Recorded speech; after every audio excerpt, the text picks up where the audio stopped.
Welcome to everyone. We're going to give it a couple of minutes to allow some attendees to come in, and then we'll get started.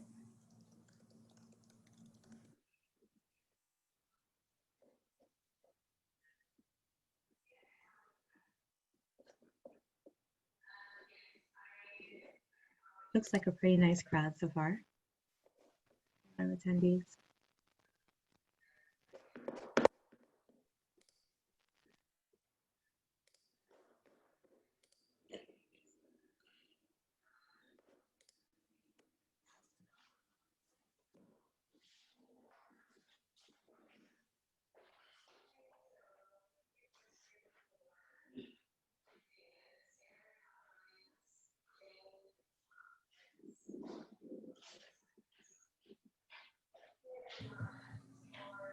Starting to see numbers level off a little bit, so we can go ahead and get started. Good morning, good afternoon. I know we have different time zones joining us today, but my name is Alexis Stokes. I'm the Director of Diversity, Inclusion, and Belonging at Harvard School of Engineering and Applied Sciences, here moderating with my colleague, Herrera. Hi, everyone. My name is Farah Belazaire, and I am the Associate Director of Diversity and Inclusion at Boston University Graduate Medical Sciences, and we are very excited to dive into this very important topic with our renowned panelists this afternoon or morning, depending on where you're currently from. So, to kick off what brings us together today, as we know, during these challenging times, many of us have been called to action in support of underrepresented groups across our respective STEM disciplines. Given the injustices we've recently witnessed in the deaths of Ahmaud Arbery, George Floyd, Breonna Taylor, and unfortunately countless others, our communities have been energized to either reevaluate or recommit to our current efforts and contributions towards a more diverse and inclusive environment in STEM. For those whose representation in this space includes the privileges afforded to the dominant majority, the role of allyship has been pushed to the forefront, and many have taken up the charge to address the inequities that exist in the scientific enterprise. But how can this effort be approached thoughtfully and intentionally in ways that strengthen access to education and participation in our workforce, and not just in ways that signal our own individual moral conscience? During today's event, we'll engage in thoughtful dialogue as we interrogate what true allyship means and examine how to approach the role of an ally from an authentic and meaningful lens. Thank you, Farah. So before we jump into the questions, I want to be very intentional and take the time to, really define what we mean by ally. And I'm going to read a definition, but there are a couple of words I want to pull out from that definition. And ally is an active, consistent, and arduous practice of unlearning and reevaluating in which a person of privilege seeks to operate in solidarity with a marginalized group of people. And what I want people to really hear out of that definition is the action, and that ally is a verb and not a noun.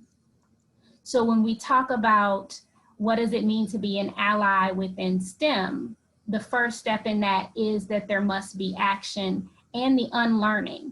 And so knowing that that process of knowledge and understanding, unlearning what we have been taught our entire lives, that in itself is an action as well, but it can't stop there.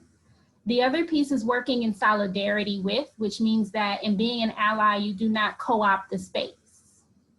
You do not take over and talk about your own experiences. You do not dictate the agenda, but instead you are working with and supporting the actionable steps that have been outlined by the group that is being marginalized. And we talk about performative versus progress, which is what we're going to start with our panelists, is to know that performative is when you are acting for your own benefit, which is actually doing more harm to the community that you are trying or claiming to support. So in that definition, let's take a second and introduce our panelists first before I get into, I'm ready to start this conversation so much, I was ready to skip the bio piece. But Farah, if you want to start with introducing our panelists. Yes. So we have a very dynamic panel to help facilitate our conversation. I'd first like to introduce Dr. Tyrone Porter. Dr. Porter is a professor of biomedical engineering at the University of Texas at Austin. After receiving a Bachelor's of Science in Electrical Engineering at Prairie View A&M University, Dr. Porter completed his graduate work in the Department of Bioengineering at the University of Washington in 2003. He was awarded the Frederick V. Hunt Postdoctoral Fellowship and the R. Bruce Lindsay Award for the Acoustical Society of America, ASA, in 2003 and 2008, respectively. Dr. Porter started his academic career in the Department of Mechanical Engineering at Boston University, where he was promoted to associate professor with tenure in 2012. For his scientific contributions to advancing biomedical ultrasound and his leadership within the ASA, Dr. Porter was elected a fellow of ASA in 2017. A staunch advocate for diverse and equitable work and learning environments, Dr. Porter served as a faculty fellow for diversity and inclusion in graduate education at Boston University and chairs the ASA Committee for Improving Racial Diversity and Inclusivity. In these leadership roles, Dr. Porter has worked to spearhead the development and implementation of programs designed to attract, embrace, and support a diverse student body in STEM. He has continued these efforts at the University of Texas at Austin and has become a thought leader nationally on strategies that universities and companies may employ to improve their diversity and inclusivity within their institutions. Thank you, Dr. Porter, for joining us today. And next, I'm pleased to introduce Dr. Marcus Lambert. Dr. Marcus Lambert is an assistant dean in the Weill Cornell Graduate School of Medical Sciences and assistant professor in the Department of Medicine at Weill Cornell Medicine. Dr. Lambert co-directs the Office of Student Diversity at Weill Cornell, which services over 400 medical students and more than 800 graduate students. Trained in both biomedical and social science research methodology, his research efforts focus on educational and health equity interventions that improve access, equity, and diversity in the sciences and medicine. He currently directs a summer research program for undergraduate students and is a member of the Cornell Center for Health Equity. He has been invited as a guest lecturer at institutions such as the Fred Hutchinson Cancer Research Center, Georgetown University, and the Jackson Laboratories. Dr. Lambert received his PhD in biomedical science from the New York University School of Medicine and his bachelor's degree from Howard University. He also holds a master's degree in clinical epidemiology and health services research from Weill Cornell Graduate School. Welcome, Dr. Lambert. Thank you. And we have Dr. Brooke Coley, is an assistant professor in engineering at the Polytechnic School of the Ira A. Fulton Schools of Engineering at Arizona State University. She is also the principal investigator of the Shifting Perceptions, Attitudes, and Cultures in Engineering Lab, which aspires to elevate the experiences of marginalized populations, dismantle systemic injustices, and transform the way inclusion is cultivated in engineering through the implementation of novel technologies and methodologies in engineering education.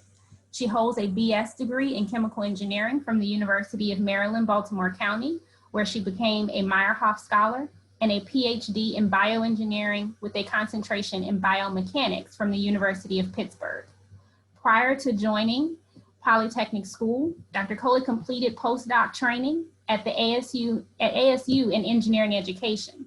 She also served as the Associate Director for the Center of Diversity in Education at the University of Virginia, and as an American Association for the Advancement of Science and Technology Policy Fellow at the National Science Foundation for several years. Intrigued by the intersections of engineering education, mental health, and social justice, Brooke is developing research interests focused on employing virtual reality as a tool for developing empathetic and inclusive mindsets among engineering faculty. Thank you, Brooke, for joining us. Next, we have Dr. Karina Gonzalez Herrera. She is the Associate Director of Diversity and Minority Affairs in the Division of Medical Sciences, which is home to 6 PhD programs in the life sciences at Harvard Medical School. In addition to her passion for scientific research, she enjoys teaching and mentoring underrepresented minority students.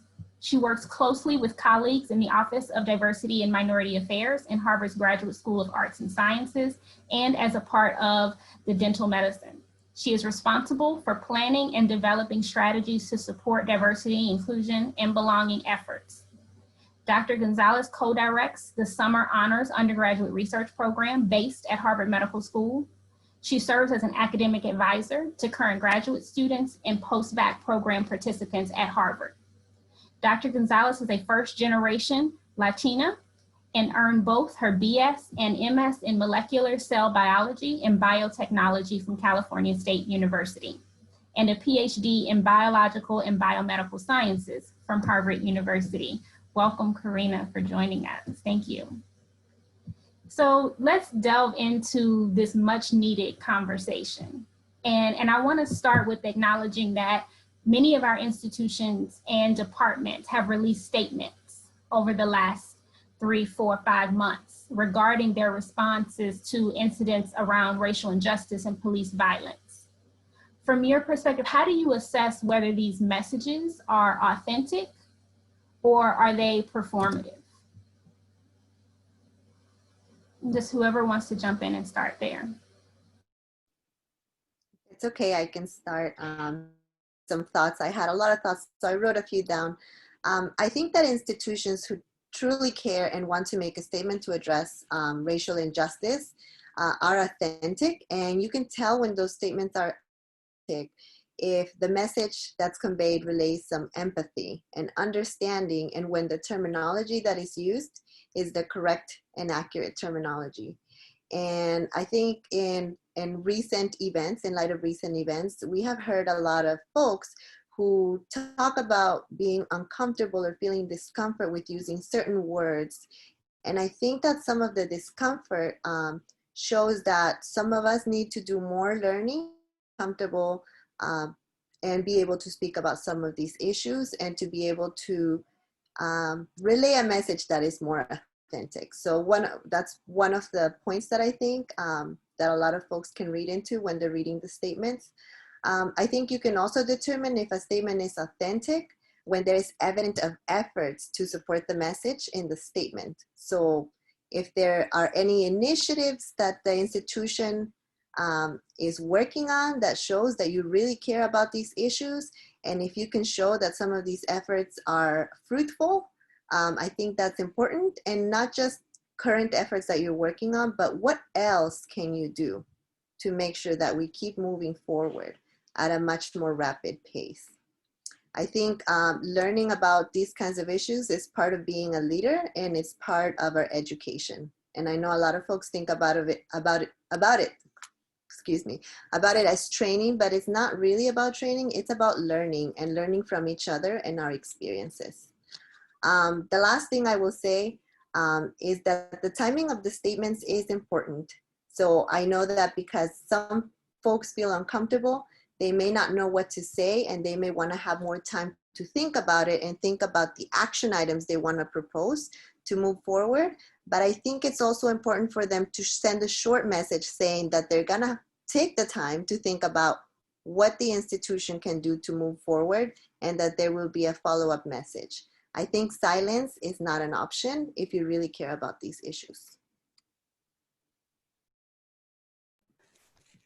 I just would add that I think I agree 100% with Dr. Gonzalez. You know, I think it's really sort of unfortunate the sort of spaces that at the time that we've kind of come, where these sort of statements that you would hope would be really meaningful, you know, when events happen, you know, you want to be able to, you know, even as a person, as an institution, make a statement to say, hey, that's wrong, and I have this sort of stance. But I think we've come into a space now where, you know, these sort of statements are almost perceived as being very performative. And, you know, like one institution rolls out with a statement, and then all of their competitors are like, yeah, we got to put out statements as well. And it just loses its authenticity and its meaning. And I don't know that there's, you know, I don't see a clear sort of picture around that, but I do think it's, you know, it's sort of easy for me, and I think even others who are not necessarily in the diversity space, to see, you know, who's really authentic and who's not. I mean, certainly the timing is important, but I also, you know, I would say that, you know, for some, I did, you know, especially after the events of George Floyd, some institutions who some institutions came out almost immediately, right? And I valued, and you can read through those, the words, like you could see who really cares, right? And who was really willing to use certain language. And then some institutions, I know for a fact, wanted to come out quickly, but almost let the bureaucracy and the politics of it kind of get in the way of that, right? It's like, okay, making sure we check with this dean and making sure we are in line with this college. And that ultimately hurt the institution. And I, so I want to put that out there, kind of being behind the scenes on certain things, you become aware of that. But I think we have to, to me, the most important thing is action. We have to move past these statements. Like it's lost its sort of meaning to me. And I really want to see, the leaders who've been doing work to continue to do work, because that's what's going to be, that's really going to stand the test of time for me. I think I'd like to expand, so I agree completely. And I think what hasn't maybe been mentioned explicitly are the people receiving the messages. And so to me, what makes these statements authentic is the people that receive them. Do they feel visible in those words? Is there visibility through what's being conveyed? And so an example of that, I had a focus group with a group of Black graduate students, and we were talking about these statements. And in one particular statement addressing George Floyd, not once in over 1,000 words was the word Black mentioned. There was no explicit mention of Black people. And so if you're receiving this message, you question the intentionality if the targeted group in the message is not even explicitly conveyed. So I think that's one thing, actually just talking to the people who need to hear the message, or who the message is targeting in an explicit way that they feel visible. And then I think just being explicit in the words. And so Dr. Lambert started there, but with George Floyd, I know we had an issue at my university about using the word killing versus murder. And so there's meaning in which of those two you select, and they don't mean the same thing, right? You can be killed in a car accident, but that's not what happened. And so I think when you receive these messages, institutions think they're doing a good job just to get the message out there. But there's the time factor. And then there's also the possibility to do more harm than good, because an empty statement is maybe not effective. It might be better to not have a statement at all if it's not going to be intentional with empathy and making the people who you're targeting feel visible.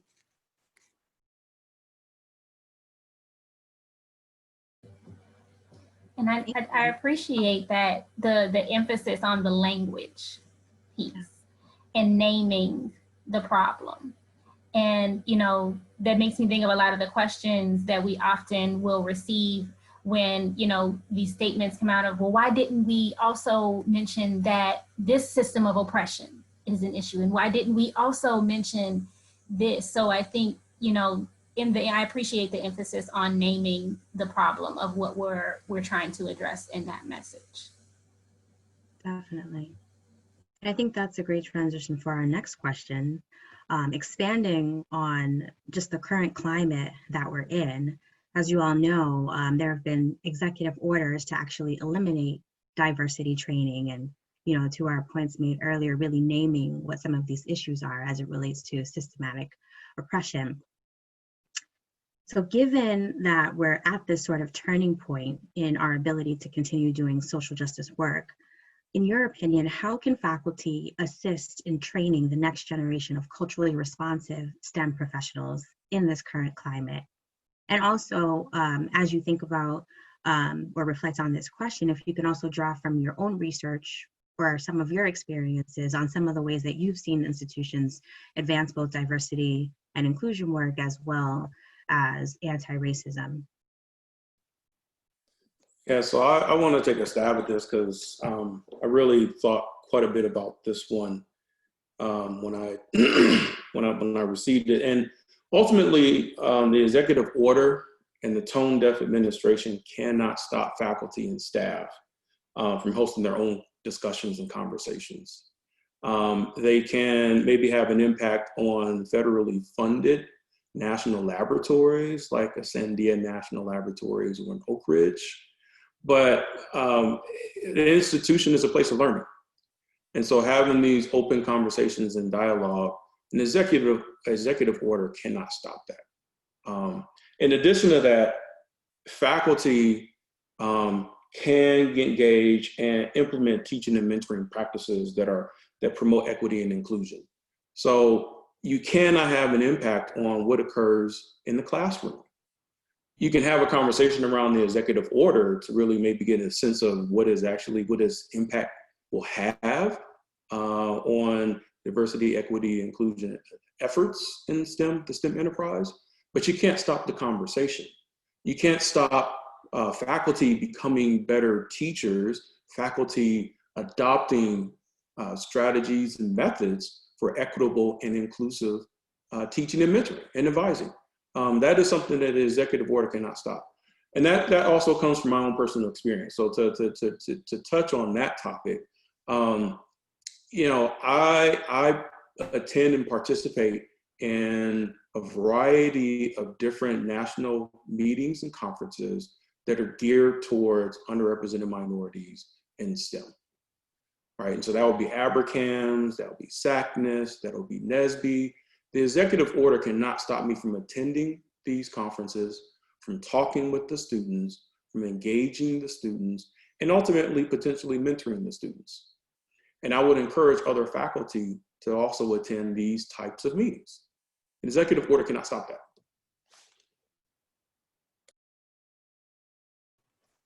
So I think too, as a faculty member in engineering, one of the things that we can do is help students develop an entrepreneurial approach to thinking about cultivating inclusive and anti-racist environments. And so if you look at portfolios of, let's say, the National Science Foundation, there's been no shortage of efforts to support work towards diversity over the last decades. Several decades, but yet the numbers still don't reflect the efforts, and that's largely because we focus so much on diversity rather than inclusion, right? So we can put more people in a spot, but if we don't change the culture to meet the people that are going into that place, to be more welcoming and valuing of them and their ways of knowing, then it won't be fruitful. So if we can help students see how they can make connections, be curious, and challenge existing norms in a way that you think about inclusion in a different way. You don't shy away from difficult conversations. You take opportunities to use teachable moments to help other people recognize their own bias, or, hey, that was just a microaggression that you did, and help people learn in a way that's not combative, but promoting growth and promoting knowledge and awareness. That's the only way we can really challenge our behaviors. And so one thing that I've done in my own research is try to use a methodology that people, it's not threatening, and it can help us go into different realms. This is virtual reality, but we're using virtual reality to help cultivate inclusion. So we take experiences of marginalized people and have majority faculty experience this so they can see what graduate students might feel like being the only person of their identity in a group meeting and have this experience. And so students are learning how to make connections in their research, how to put these questions that address inclusion and equity and challenge social justice. Just because something might not be DEI, diversity, equity, inclusion work, doesn't mean it doesn't have anything to do with it. And so even in computer science, there's been some recent changing of the technology, using the word master and slave when talking about coding. There are ways that these things can are present in our daily interactions, and it's just a matter of helping students to see their role in it, and that one person at a time does make a difference. And so I think that we as faculty can lead by example, create these opportunities for students, and help them know that we all play a part, the marginalized and the privileged. So, just kind of tasking them that putting their protests, like I like to call it, put your protest in your practice, is a part of it. It's part of being an engineer. It's part of being a STEM professional, and just thinking about how to go about that. I think if I can add something to what Dr. Coley has said as well, I think it is so important You know, diversity is the start, but we really need to move more towards developing places that are more welcoming and inclusive, where everyone's voices can be heard at the table and where everyone can thrive. And, you know, I think this is the responsibility of all members of the community, and definitely faculty. As Dr. Coley said, you can set the example. As a faculty, you have some power.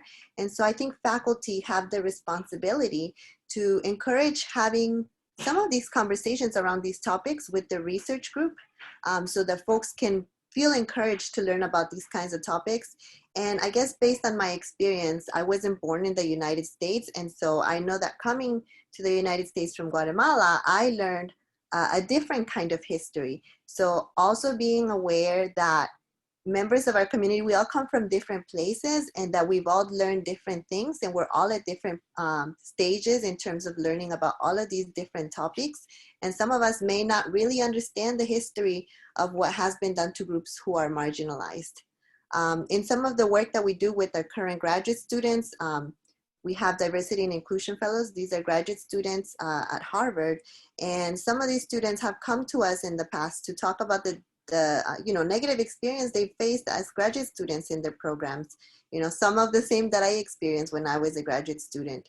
And so we work with the students and the leadership in the program to develop workshops where students have the opportunity to talk about topics like social identity and to learn from each other, and also to develop agreements on what they will hold each other accountable to as they're going through classes and in their program, in their interactions. And our faculty play a role in that as well, because these messages come from the leadership. It has to come from the leadership. Leadership has to set the example. That's the way to make this most effective. And I think that that has been helpful so far. I just want to add really two things. One, I think, you know, faculty are in a very sort of unique place at an institution that are slightly different from trainees or staff. And that is for the simple fact that they're usually there longer. You know, for a lot of trainees, you know, you're there for a short period, you know, maybe 5 or 6 years, and then you're off, you know, to your next stage of your training. And, you know, there is this sort of power dynamic with trainees. But, you know, with faculty, you're there longer, you're much more invested in the institution. And even though there is, you know, risk sometimes with standing up and standing out for things, certainly those at the higher ranks and those with tenure, you know, might feel a little bit more courageous or have more leverage to speak out on things. So I think the faculty are in a very sort of unique place to transform the culture of an institution. And you have to recognize that power that you have. The other thing is that I think faculty really need to familiarize, you know, yourselves with the growing body of literature, particularly in the social sciences around diversity, around anti-racism.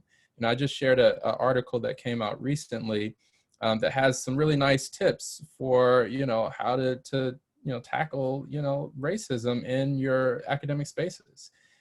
You know, there's a lot of things also that deal with trainees. You know, I think for a long time, we've just been on this sort of rigid paradigm of how to train the best scientists in terms of just thinking about, you know, their research or their laboratory skills or their computational skills, but that's not the totality of a trainee.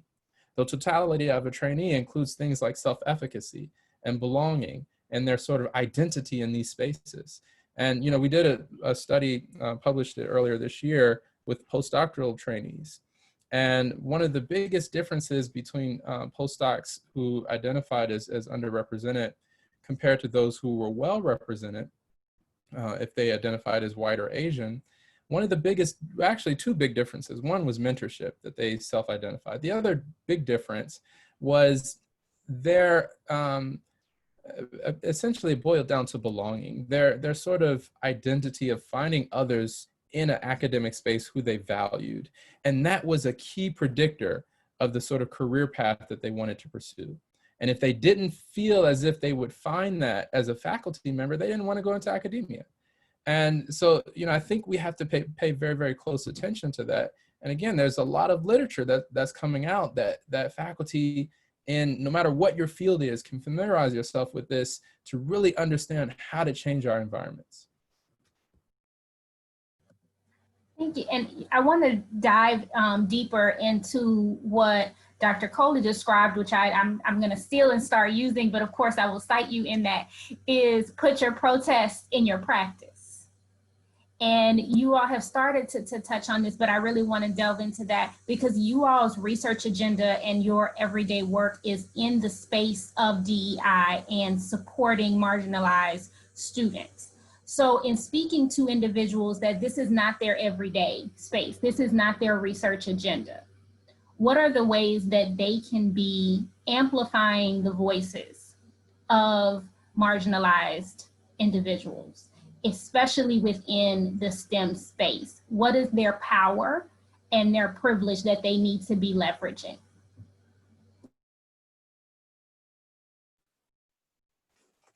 So I'll take a stab at starting there.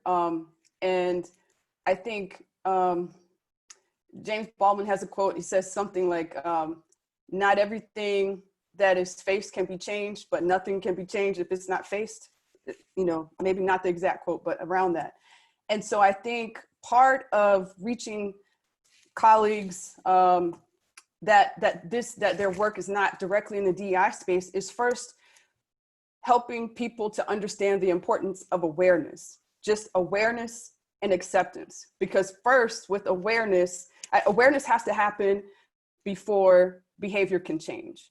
Then behavior changing individuals collectively is what can then promote a change in culture, right? Because culture, as you define it, is the worst behavior you tolerate in a given environment. So, you know, we could have 10 individuals that are very aware of DEI and, you know,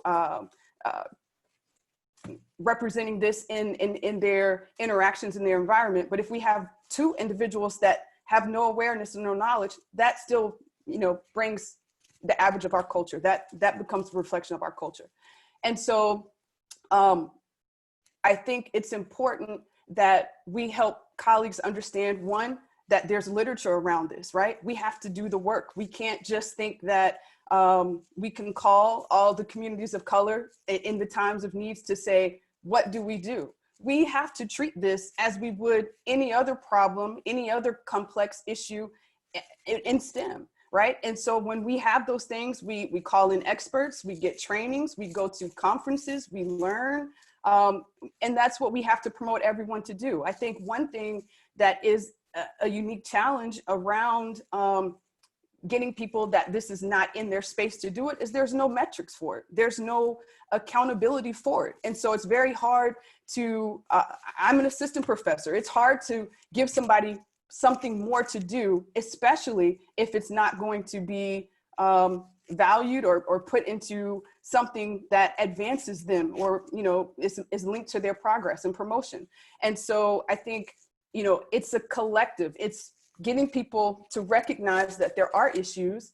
And sometimes that in itself is a challenge because people that have inclusion privilege don't have the need to be aware of these issues. And it's also the environment, meaning the macro level structures, the policies that are in place to give some type of incentive to make people learn these things that they don't know. Or otherwise, I think you're waiting for people. It's like preaching to the choir. You're waiting for people that care to take the action. And the people that care are probably already involved in doing things towards it. So we have to make this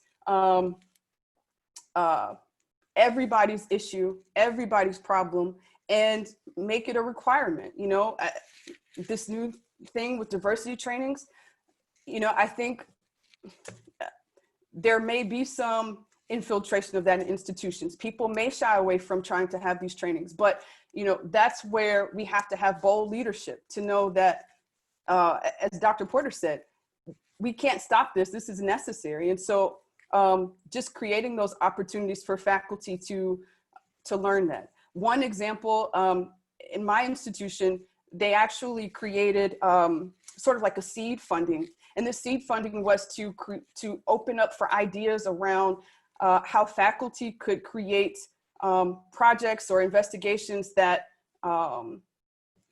promote anti-racist environments, promote greater inclusion.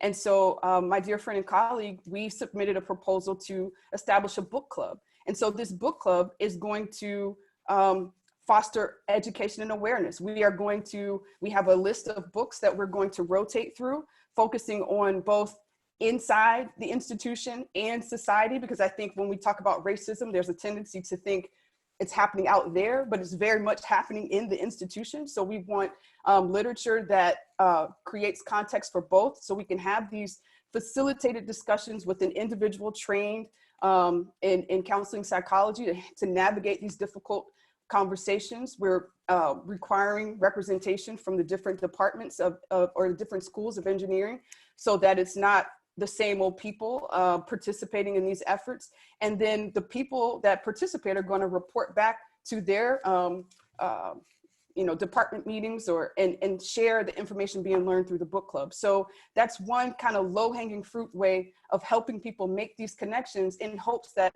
they will take them back to their own personal daily interactions, and we can just kind of make progress bit by bit in that way. So I want to piggyback on that response, because that was a very thorough, very thoughtful, and very sort of extensive response to the question. And I applaud you on that book club. I might have to steal that idea. If you're doing it virtually, send me a link and I'll join in the conversation. That's awesome. I think so. I want to actually take something that is a bit of an echo and piggybacking on Dr. Coley's response, but some things that others have said, which is faculty have to be involved. Faculty need to recognize that this is part of their responsibility. They're more or less obliged to do this. I am, two things I'm really sick and tired of actually seeing and hearing. One is, I'm not exactly sure what I should do. You don't have to be an expert to be more human, to be a better human and to be more humane. You do not need to go to school to get a PhD to do that. And so that whole mindset really frustrates me when people say that. Number two, Dr. Coley so eloquently mentioned this, there is this misconception and this idea that we are in this bubble, and what happens out there does not affect me here. Just because maybe the racism is not overt and not in your face, that is not something that we need to grapple with, that we need to deal with. No, what happens out there certainly impacts, especially in particular, students and faculty and staff of color. What happens off the campus, outside the campus, in the general public is going to affect me. I'm going to bring that to work. I'm going to bring that to the classroom. And so we actually have to acknowledge that fact. So that's one of the other things that faculty and others will do. The last thing that I'll mention is I'm also a little annoyed with this whole thought that this is someone else's responsibility. That I'm either going to invade somebody else's space or that somebody is better equipped to handle this. Faculty, and this echoes Dr. Lambert's point earlier, faculty are a primary point of contact for the students. They are a primary point of contact for the students. And so the faculty have to be engaged, because other than their peers, the students are going to interact with the faculty probably more than anybody else on the college campus, outside of maybe a staff support for a minority serving program perhaps, but the faculty are who they're going to see more often than not. And so we have to get off the sidelines. We have to, as was mentioned earlier, familiarize ourselves with the literature, the body of literature that's out there. And STEM needs to stop being, in my opinion, disrespectful in devaluing that body of literature that is in the social sciences space, in the sociology space, and in the education space. We have to be, in my opinion, acknowledge it, respect it, and treat it with the respect it actually deserves, and learn from it. There is a large body of literature that's out there. It's not that hard to actually dive into it. Although I will have to admit, my colleagues in the social sciences write much larger, longer articles than I do. I don't write a 35-page article. I just don't.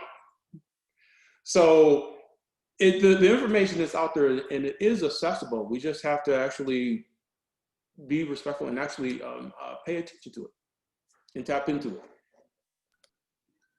If I can ask add one more thing to this. I think that we all play a role, right? Like I said, we all play a role, and that's what my colleagues have said as well. I think it's important for diversity, equity, and inclusion to be at the forefront of all the conversations. Think about all of these issues.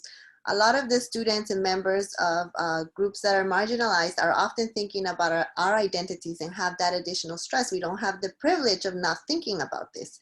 So I think it is only reasonable to ask that our colleagues think about these kinds of issues as they're engaging in conversations, and also analyzing the current practices and policies, as Dr. Coley said, and thinking about how those are inclusive or not. A colleague of mine and I are writing an article that we're trying to publish on culturally sensitive mentorship. And, you know, one of the first sort of points that we recommend, especially for faculty, is just take a genuine interest in your students. You know, like, I know you have all these sort of competing things of grants and, you know, this committee and that, but like really sit down and before you start discussing science or whatever, ask how they're doing. Get to know them on more than just a superficial level. And maybe that involves, you know, a lab outing or, you know, a group something or whatever, but really try to understand a person. And I remember when I was a student in graduate school, there was a student who happened to be underrepresented, who was ahead of me, but I think by a year or two. I really looked up to her. She was really active in the graduate community, you know, seemed like she really had her stuff together, was really smart. And she ended up leaving the program. And I remember her telling me that one of her advisors and during a committee meeting told her that she wasn't cut out for science.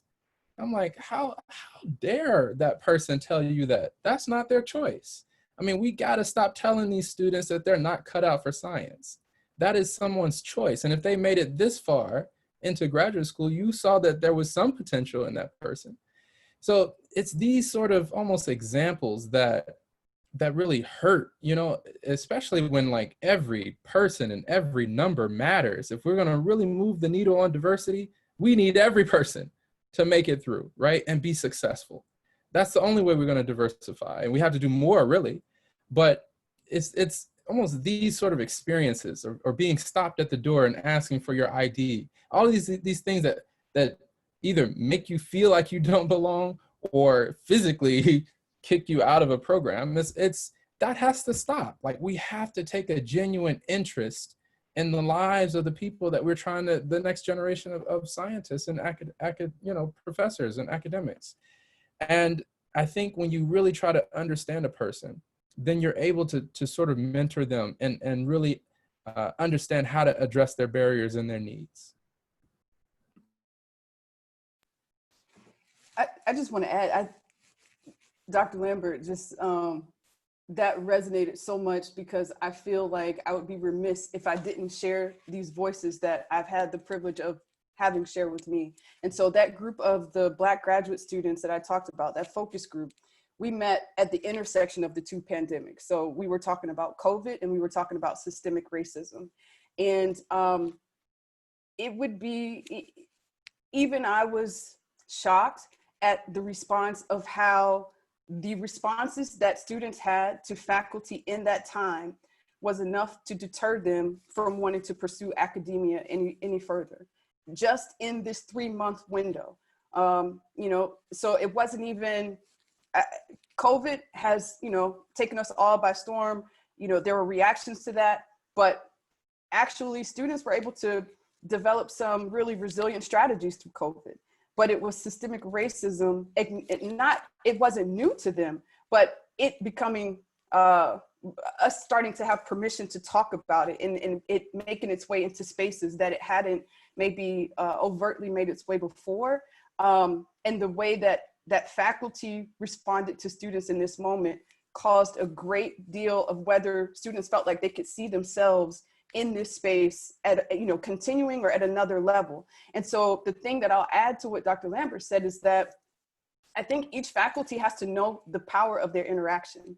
And so, you know, when you interact with the student, that one encounter could be the encounter that makes the student say, this is just not for me.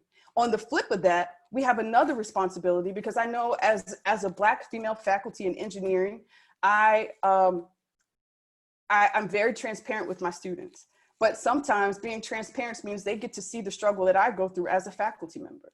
And that might be enough to deter them. And so, you know, there's sort of like this balance. You don't want to hide anything, but when they see the struggle, or when they see how majority faculty respond, all of those things are sending messages. And so I think knowing the power that we have when we interact with students could go so far. I don't think that as people challenge their own biases, if they know that, wow, how I engage with the student could make the difference. And the thing about that is, you know, I think 2.4% of faculty in engineering were Black in 2018, 2.4%.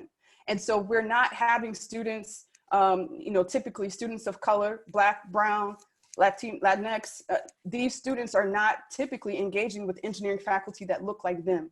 And so students, you know, need to feel that they can approach faculty and be safe.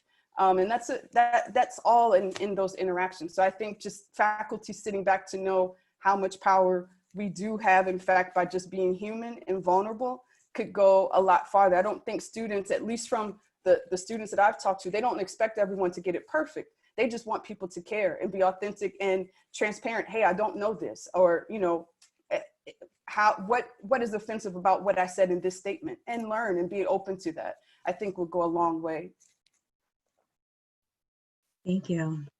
I really appreciate the panelists' comments around really the responsibility of faculty, but more so the influence that they have on our students' ability to really persist and be resilient in this field. So exploring that a little bit more within the student experience, we know that there have been a number of petitions and demands and other responses from students and trainees that are calling on university leadership to make various changes in how they approach and respond to issues of diversity and inclusion and social justice. And this type of mobilization, as we know, comes with a great deal of emotional labor as well. So if you were to think about, you know, how we call on our STEM colleagues to take action in support of these efforts, what's one area that you would want to prioritize in how we think about taking some of that burden off of these marginalized groups?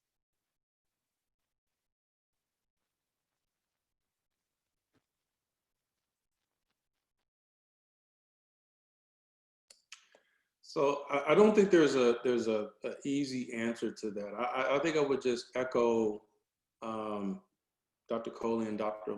Lambert with I think being supportive more than anything else, because I think, to be honest, the students help drive change on campus. They're going to participate, they're going to protest, they're going to have the energy, to be honest, to sustain the effort. And so being supportive, I know there's been a couple of petitions that have circulated around University of Texas from undergraduate student groups, from graduate student groups, and they have looked for faculty to sign on and say that we stand in solidarity. That in itself is a huge statement. It doesn't take a lot of effort, and also providing some guidance. So I have met with some of the leaders of a couple of these student groups, because as a graduate student, so just a bit of, I guess, a backdrop or history, when I was at University of Washington, the anti-affirmative action bill was passed, known as Initiative 200. It basically came up the coast from California. It was Prop 209 in California, became Initiative 200 in Seattle. And we rallied, we organized, we protested, we suggested new initiatives to the university. The students were involved in some of these initiatives, served as ambassadors going out to local high schools to talk to students about college experience. And so I've spent many years in this space doing this kind of work.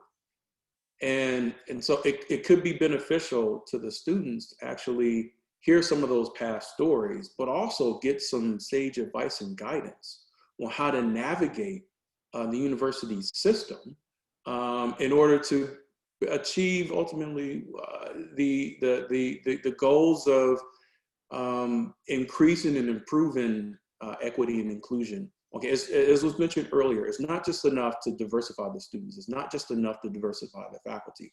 They have to be embraced. They have to be respected. They have to have a seat at the table. They have to be acknowledged. They have to be respected.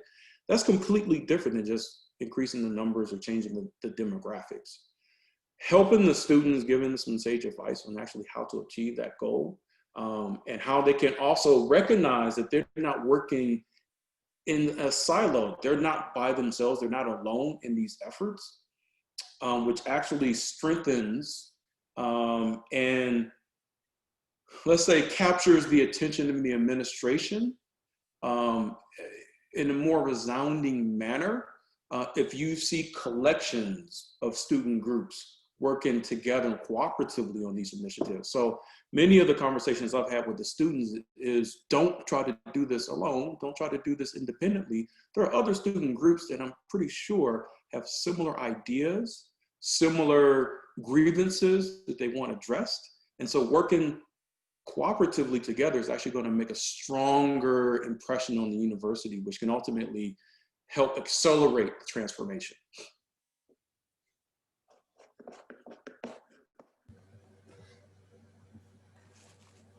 I think another thing for STEM colleagues to do is to, as it relates to students, if we're just focused on students, know who their students are, know who's in their classroom, know who's in their research groups.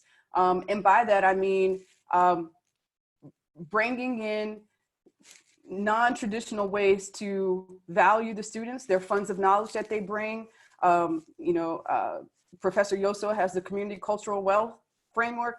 These types of things of positioning and honoring the knowledge, abilities, and skills that students bring to their environments uniquely is one way of sort of minimizing the emotional labor. And in that, it's because it recognizes their traits, their skills, their strengths as they are, rather than having to assimilate them or adjust them to a norm of whiteness that, is not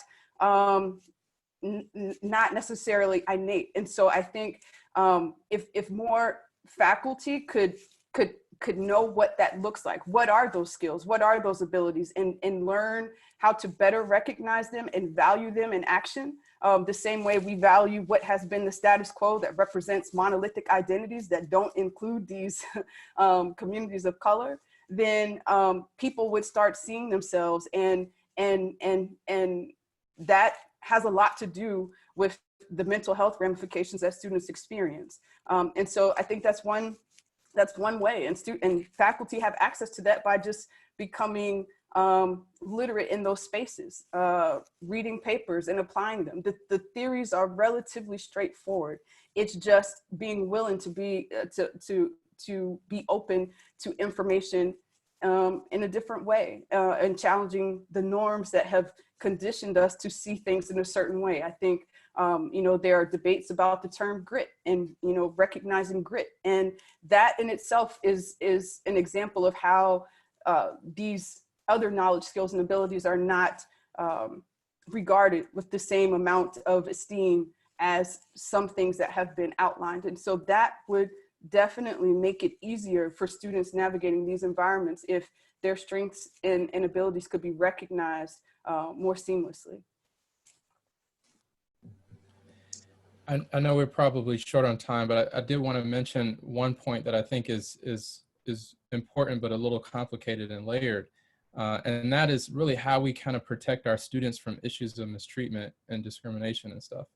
I think, oftentimes we sort of recognize that there are these sort of systemic barriers and systemic racism that is challenging and that we have to be able to tackle as far as processes and other things. But sometimes there's still like overt racism that people will like make comments that is just inappropriate, right?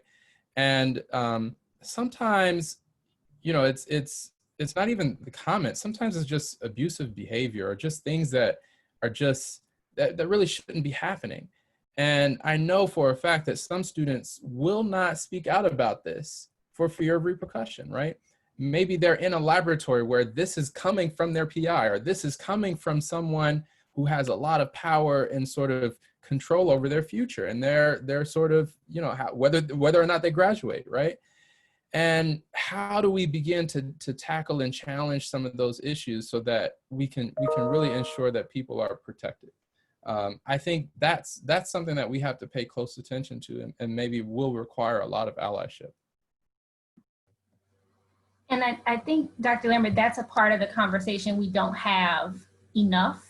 We emphasize a lot on the interpersonal side, which is important and absolutely needs to be improved, and is a part of the reason why our cultures can be described as toxic.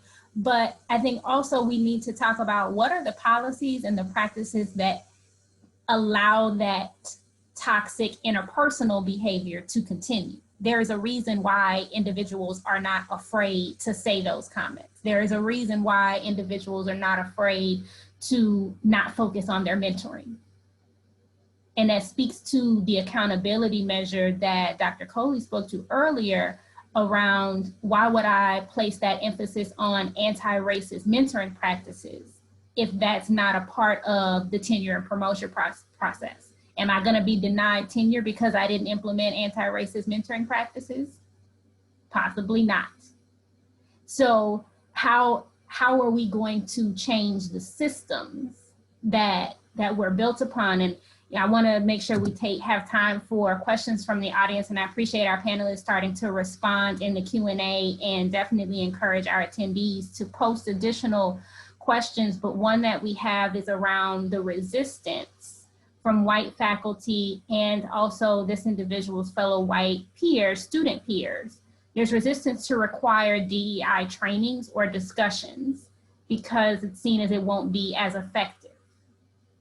So what are your thoughts around that, of the requiring of whether it be training or discussions, and what approaches we need to be taking? So I saw that question, and it almost forces you to chuckle because they won't be as effective. Well, what has proven to be effective? We have had these initiatives and these efforts for decades. And at least for Black students in STEM, the numbers have not changed. If you look at any of the stats, the number of students that earn their degrees in engineering, and it's even really bad in physics, has not changed over many, many decades. So what has proven to be effective? This is an opportunity to broaden and attempt new initiatives to bring more people into the space. I think to be much more familiar and aware, and to engage in a different way than they have in the past. Is that going to guarantee it's going to be effective? I don't think anybody can guarantee that's going to be effective. What I can guarantee you, because the data already speaks to it, is that what has been tried in the past has not worked. And if we're scientists, if these are colleagues that are in the sciences, do you try to do the same thing over and over again in the sciences that has proven to give you false information and data? No, you do not. So treat this as a scientist and be creative and try something new and different. So the whole notion that it would not be effective is laughable and is a really, really piss poor excuse to not try something. That sort of connects to another one of the questions in the Q&A. So particularly for someone who is from a majority group, so in this case, white, Caucasian male, what are some of the pearls of wisdom that you have for making a particularly meaningful contribution to facilitating the careers of underrepresented minorities who are coming through these laboratories and classes? And maybe drawing from your own experiences of what an intentional mentorship or culturally, sensitive mentoring relationship look like, or maybe even differentiating. There's mentors, there's also sponsors, and what some of those, methodologies have looked like. I think if I can jump in here, I think based on my experience, I've had a couple of mentors who I am indebted to. They are the reason why I am and why I got as far as I got. And I think what stands out in their mentoring approach was the fact that they were willing to listen to my ideas and not just focus on their ideas for what they wanted me to focus on for my research. So they listened to my ideas and they allowed me to explore my ideas, connected me to other mentors as well. When it came to exploring other ideas, encouraging collaborations and learning from others, I think was very important. And then one other point that sticks out that I'm grateful for was the fact that when it was an idea that I had brought up, that idea was revisited and not just dismissed, and making sure that the credit was given where the credit was deserved. And I think these are some of the things that stood out to me and things that I would want to continue to do as a mentor and as I mentor others who are from marginalized backgrounds.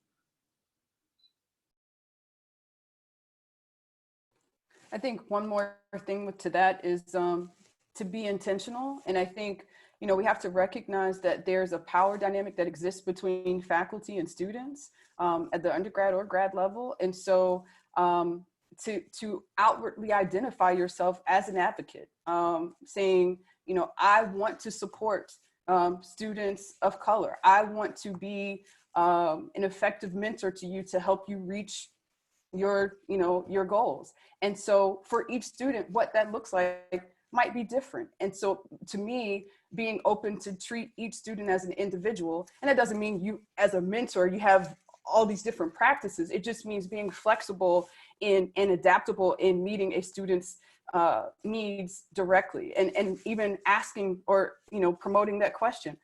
What is it that you see in an effective mentor? Because for someone, it might be, I need a mentor that prioritizes family because I have a sick mother and, I might have to go home for a week in the middle of the semester. Some advisors are not going to be okay with that. And so maybe that student can know that's not going to be an effective mentor for me because we don't have an alignment of those values. And so I think being able to help students know where you stand and being open to hearing their needs and having a very just transparent conversation about discovering if there's alignment there makes that connection and support for progress almost natural and organic. And so I think if we have more of those conversations and interviews up front, if people were paired based on those interactions and values alignment as opposed to the research itself, I think the research itself matters, but the best research in the world without that alignment, personal alignment, is not going to facilitate a great relationship. And I think the relationship, as Dr. Gonzalez just said, that was something that propelled her throughout her trajectory. And so it's those relationships and solid relationships that actually help students achieve their goals. So I think if the goal is to be an effective mentor, that's one way to go about it. Like just having these conversations with students to identify how you can actually be that for them.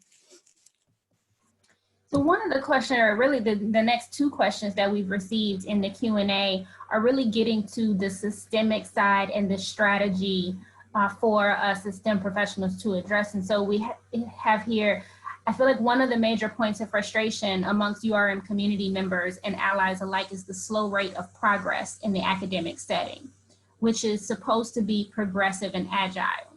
How can we convince those in positions of leadership to set and hold ourselves accountable to ambitious DEI goals?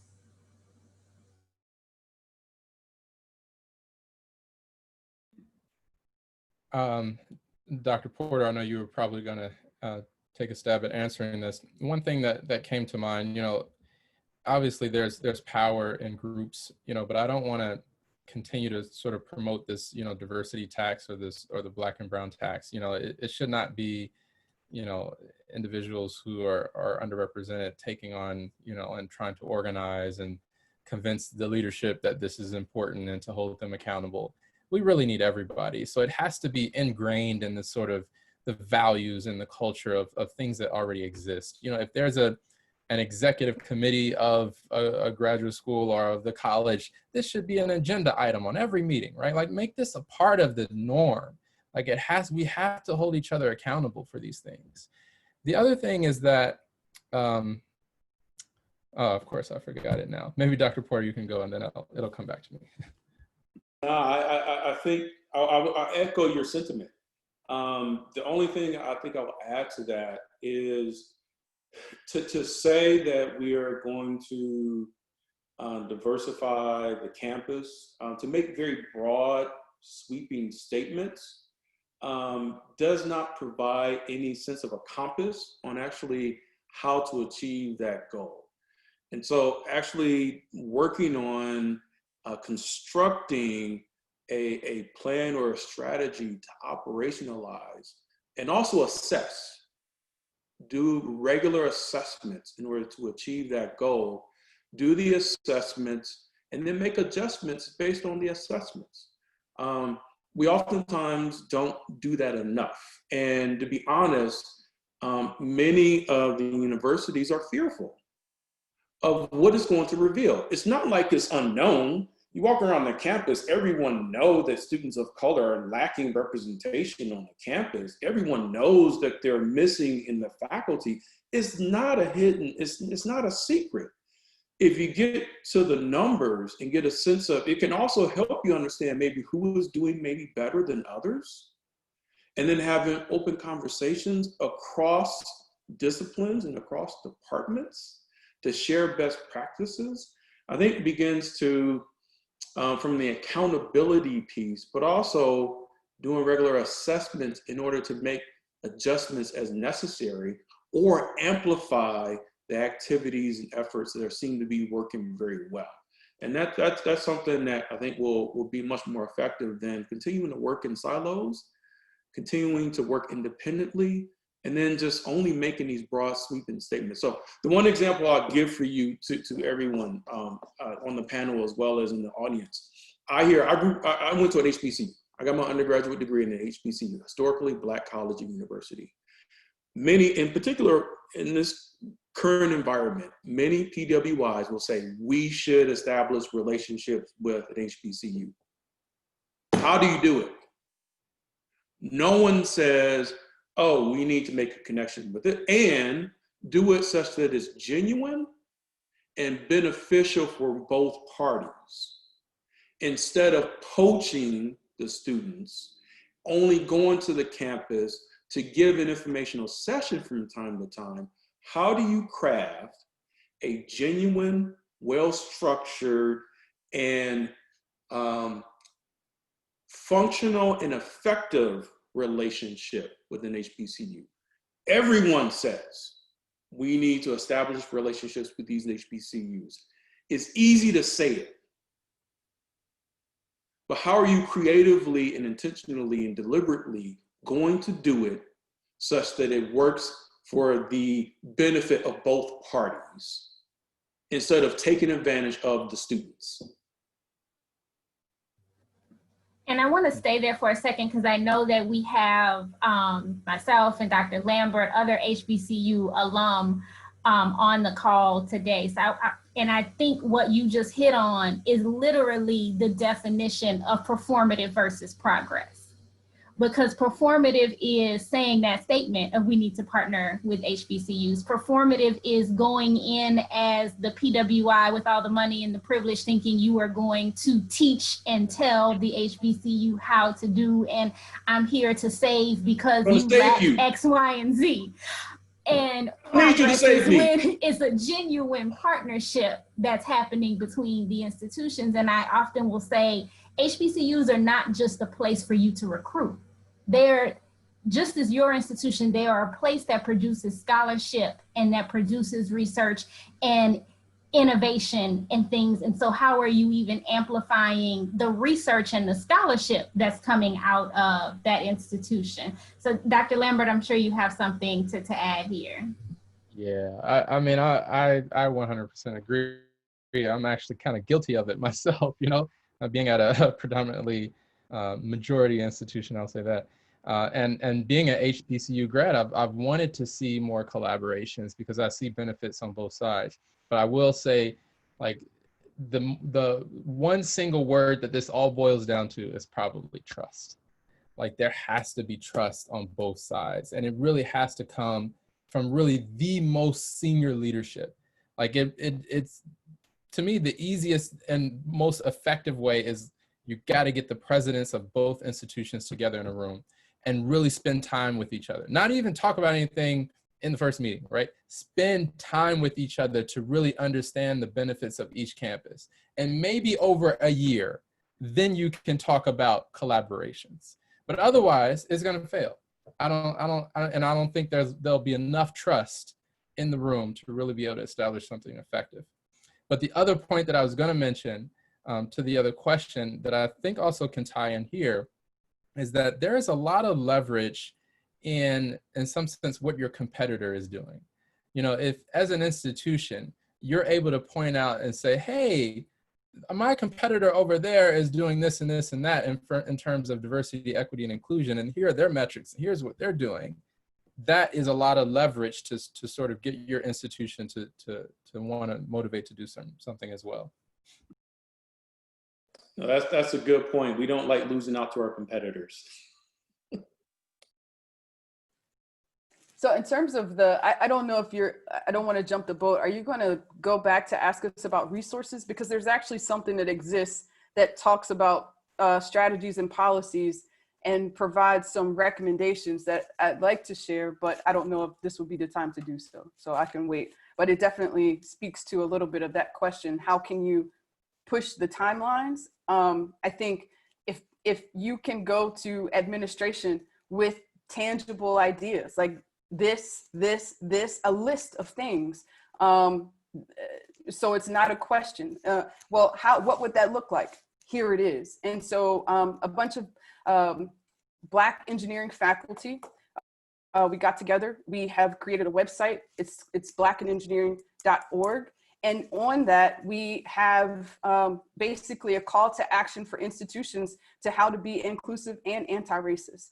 And it's very thorough. And we have encouraged people to share it with their administration, with their faculty, because they are explicit recommendations, steps, action steps to go from performative, what you're saying in those statements, to something that can actually be done and measured and held accountable for.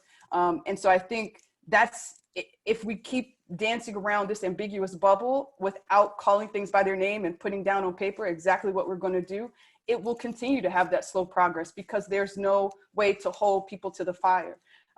This document, I think it would be representative across STEM, so it could easily, translate to different environments, but this document creates a starting point. It's not everything, but it's very thorough in saying, these are just a few steps that you can do right now. And so if the true,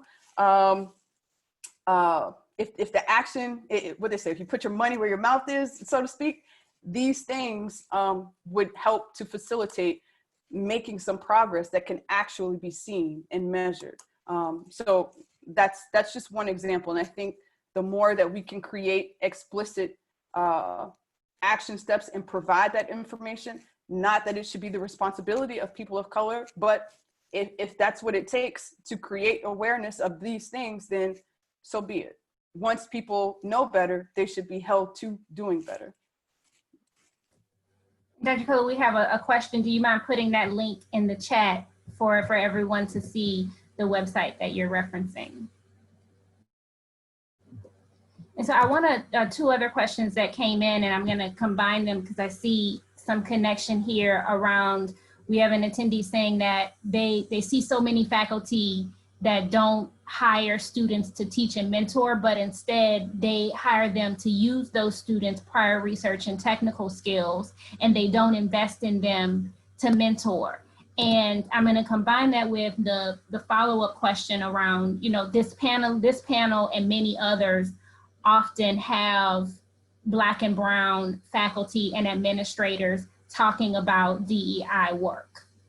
And so how do we get those that are not POC, they are not people of color, to speak on this and to come out and say, this is what I am doing as an ally, this is what that looks like, and speak from the majority group.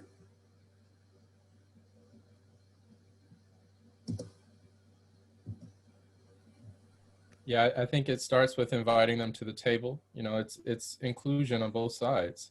You know, if you recognize that someone is doing something or someone is an ally, you know, let's be inclusive, invite them, you know, make them feel as if, you know, they have an opportunity to help, you know, change things.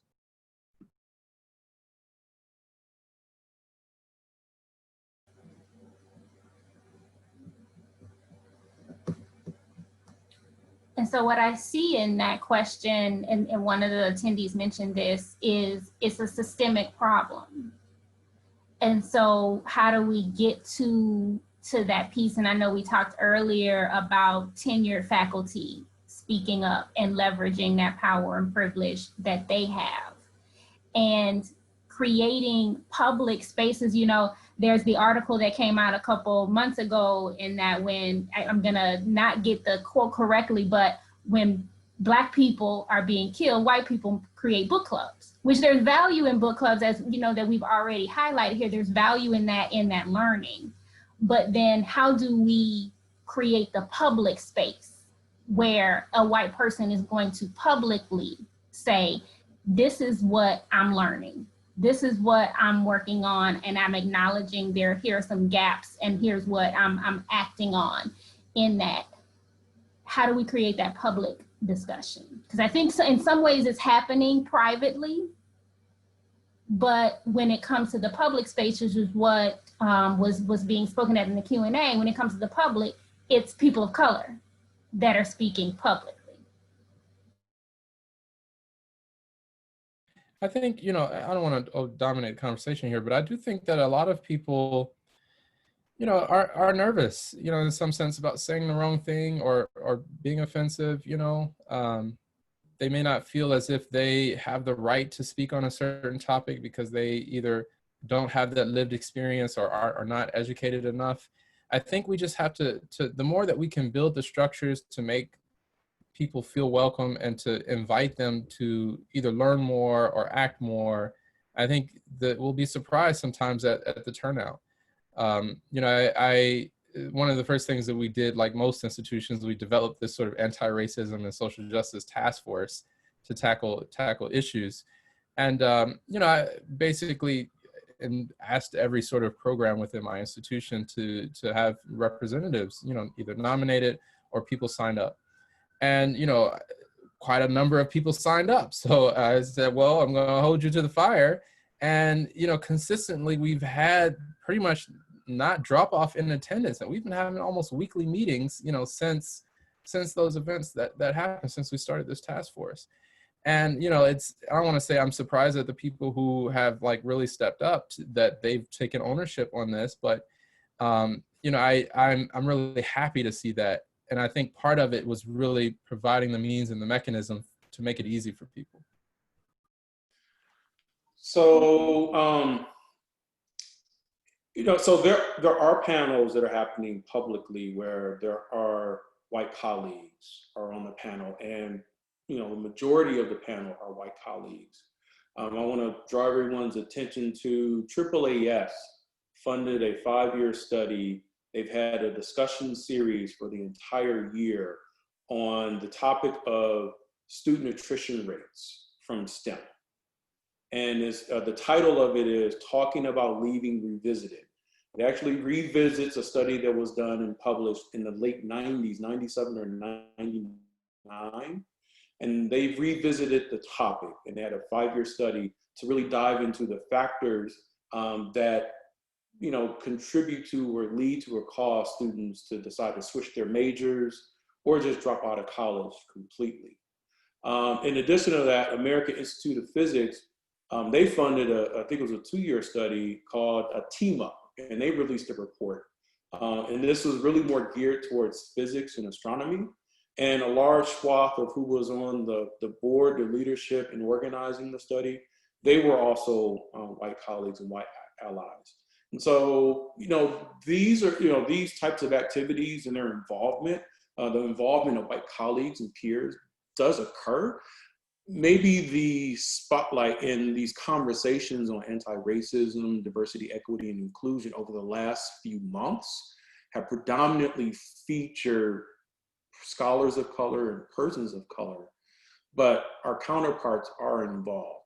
A couple of things that came up, I just want to make a point on. I know we're probably coming up on the end here, but there are a couple of things that fell out of these reports. The Talking About Leaving Revisited, as well as the Team Up report.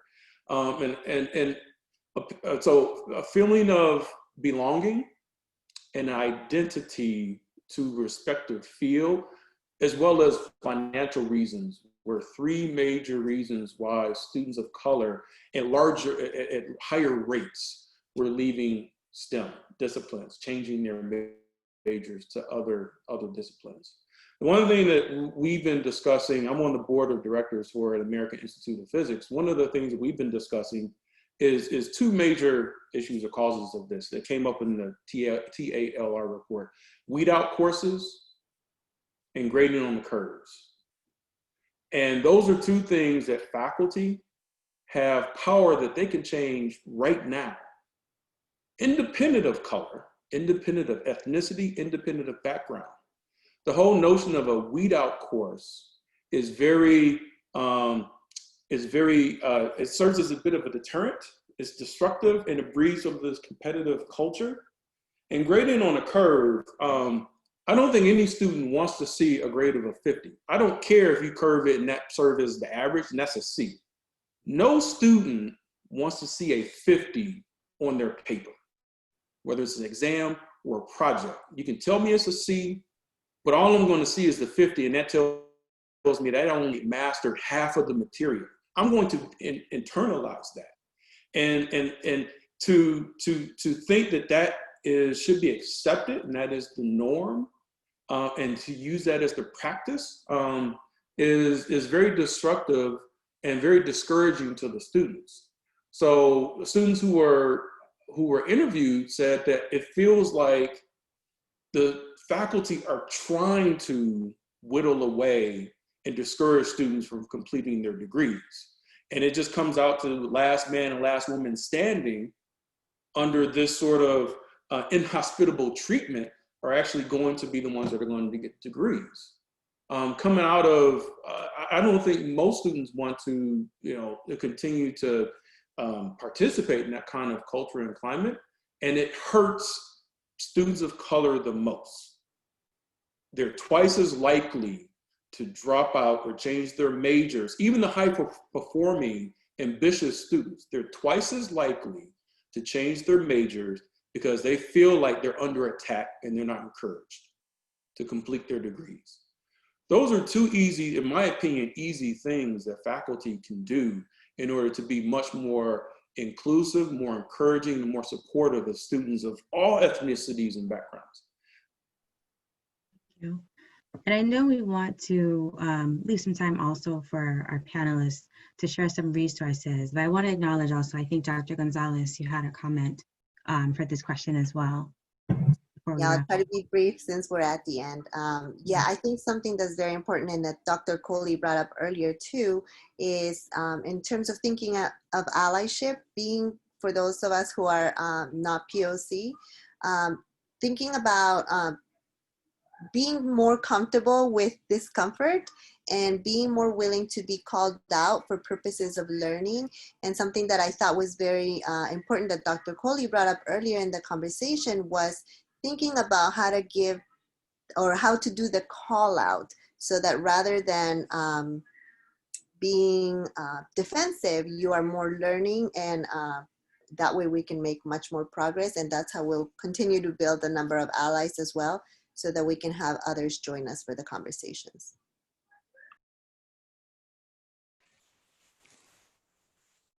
Thank you. Oh, go ahead.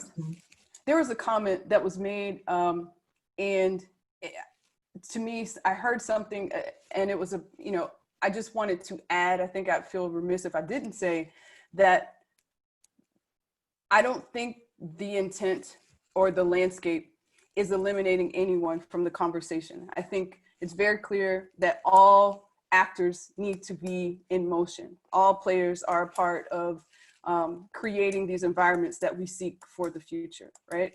That being said, I also think in the current moment, it is unfathomable to deny the lived experience. And I think for a long time, historically, stories of marginalized communities have been told by people other than themselves. And so I think part of the movement holistically right now has some anchored in critical race theory, right? We are speaking these counter narratives, giving voice to these stories and trying to challenge the status quo. So that is some of that is inherent in what is happening now that is different than what has happened before. So I think we can acknowledge that without excluding anybody from the conversation. And then I think what makes the voices of majority people in this space become heard, valued, respected is consistency. It kind of goes back to what Dr. Lambert said and the trust. And so when you're in this space, something was said in the comments about students being recruited for a skill rather than as a person and not being supported in that environment. That goes back to interest convergence, right? So if we can authentically be in this effort consistently and showing up, I think everybody will come to the forefront naturally to contribute to the discussion. But there are some other things at play that have to be acknowledged in that. And I know we're coming up on time. So to wrap us up, and many of you have started to put resources and things into the chat or reference them in your answers, but if you had to identify one resource that you would refer people to, and this could be a book, this could be a documentary, or even a conference that you would recommend that they attend, especially now that we are virtual.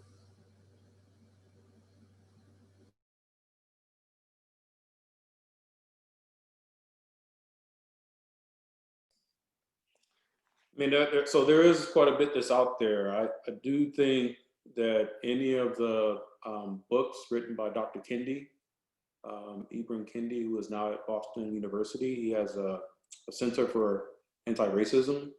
I think any of those books are good to read and look at. For colleagues, I think the Team Up report and the AAAS study, because it's quantitative and qualitative. It's for the students and the staff. It provides a great, considerable detail and a lot of information that I think would be beneficial for anyone that wants to make adjustments or wants to adopt equitable practices, and the motivations and the reasons why you want to do that, I think, are there. And then lastly, the Gladstone Institutes, which is in California, they're having a series called an Amplified series of conversations and discussions that has been ongoing for, I want to say they started in July.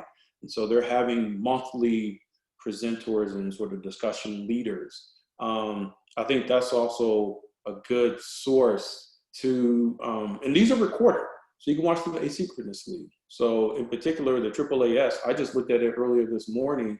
You can watch, there's been 4 so far. There's a 5th scheduled for October 27th.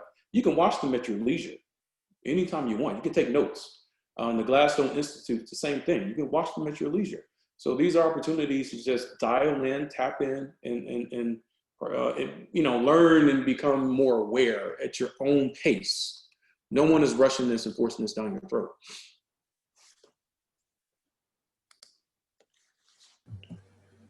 Dr. Lambert, any resource you may add?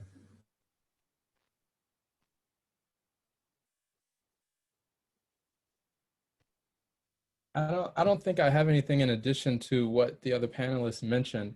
You know, I've been thinking a lot about mentorship lately, and there I was trying to find this fantastic mentoring resource that's pretty good for faculty mentor training. Once I find it, I'll share it in the link. Thank you. Thank you. And I think we should be able to capture some of these recommendations that we've put in the chat as well to share with our attendees today. So hopefully we'll be able to archive those. Absolutely. Dr. Coley or Dr. Gonzalez, any additional resources you want to mention before we wrap up? I put 2 books in the chat. Whistling Vivaldi is one, and Blind Spot the other. I think those are great starting points for texts that are based in research that address our own unconscious biases and stereotypes as like a starting point. If you were to challenge your own thinking, where can you begin? Both of those books are great sources to just get your mind open to this type of dialogue. And then I put the Connected Conference. And so that is a conference, it's engineering, but it deals with diversity and inclusion. So it has a lot of research and some of it spans STEM, but it's a great conference to attend. It's going to be virtual here coming soon in January. And it will connect to a lot of these things that we talked about: retention, mentorship, curriculum, inclusive pedagogy. And so I think it's a great conference that backs this space in STEM. I guess I did add a link in the chat as well to a resource that I found very helpful. In addition to Dr. Porter's, the books that Dr. Porter mentioned by Dr. Ibram Kendi. And then I always think about the younger generations. I have cousins and nieces and nephews. And so recently I found this book as I was walking through Barnes & Noble, and I think it's a nice way to introduce the younger generations to these topics. Thank you. And I'll echo Dr. Coley's recommendation of the Connected Conference, because that is where I first heard her speak on her research. And it immediately said to myself, I have got to get her to Harvard to speak on the work that she is doing. So I want to, say thank you to each of our panelists for joining us today, dedicating the time during such a busy time and a stressful time for each of us. Thank you. So on behalf of the Graduate Medical Sciences at Boston University and Alexis. And School of Engineering and Applied Sciences at Harvard. Thank you all for attending our panel today. It was a great discussion, and hopefully one of many conversations that we'll have on this topic, particularly with the resources that you've all shared, in encouraging our peers and colleagues to continue in this work and continue in our own literacy around these issues as well. Thank you. Have a great day. Thanks for Have having a us. great Thank day you. as well. Have a good one, everyone.